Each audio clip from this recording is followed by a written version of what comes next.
Boa noite a todos. Que Jesus, nosso Divino Mestre, nos abençoe. Hoje vamos refletir sobre a influência do pensamento na saúde do corpo.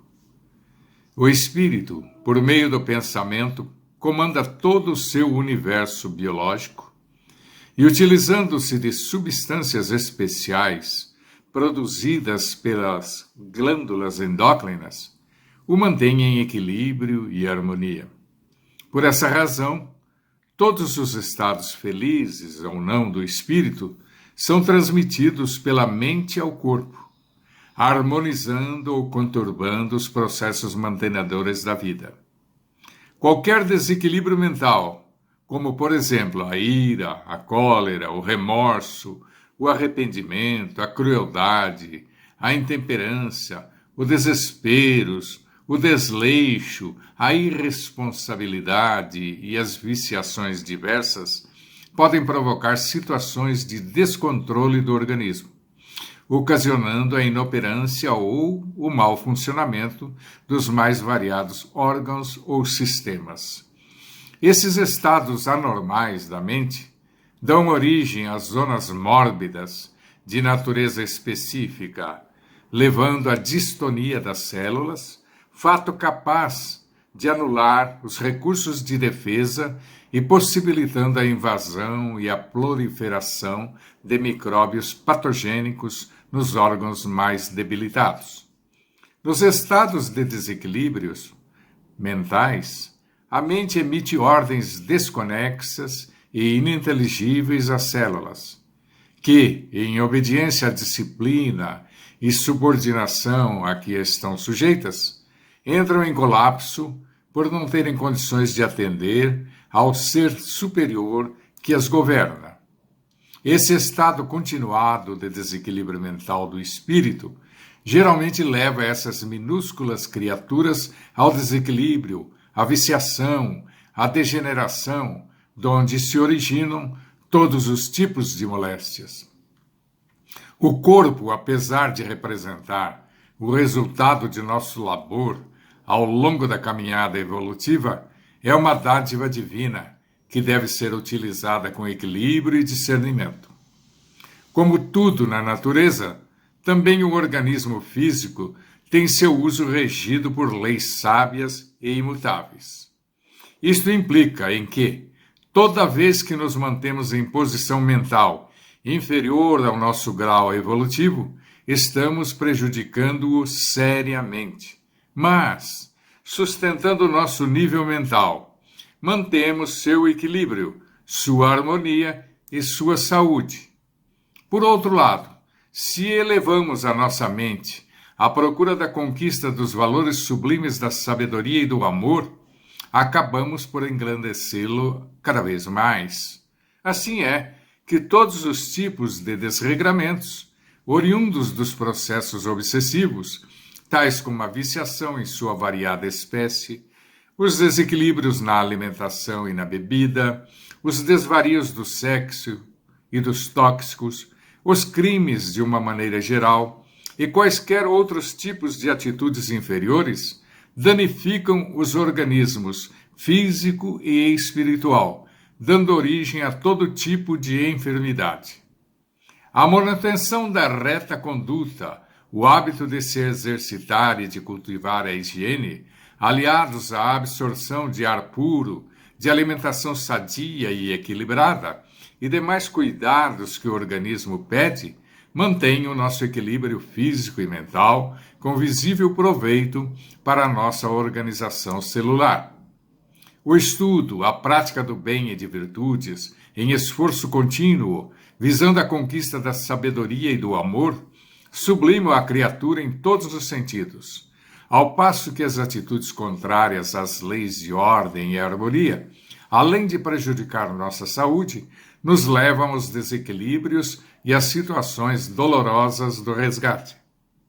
Emmanuel, em seu livro Pensamento e Vida, no capítulo 15, dissertando acerca da saúde, confirma as nossas afirmações ao declarar que nossas emoções doentias mais profundas, quaisquer que sejam, geram estados enfermiços. Os reflexos dos sentimentos menos dignos que alimentamos voltam-se sobre nós mesmos, depois de convertidos em ondas mentais, tumultuando o serviço das células nervosas, que instaladas na pele, nas vísceras, na medula e no tronco cerebral, desempenham as mais variadas funções técnicas.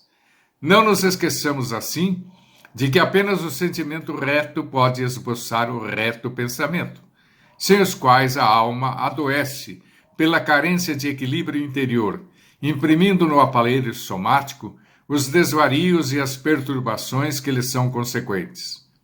Cumpre-nos salientar, contudo, que nem todas as doenças têm suas causas relacionadas à vida mental da criatura na presente reencarnação.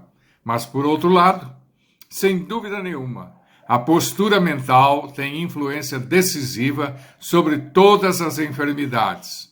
A lei de ação e reação está presente em todos os fatos de nossas vidas, convocando-nos aos reajustes devidos.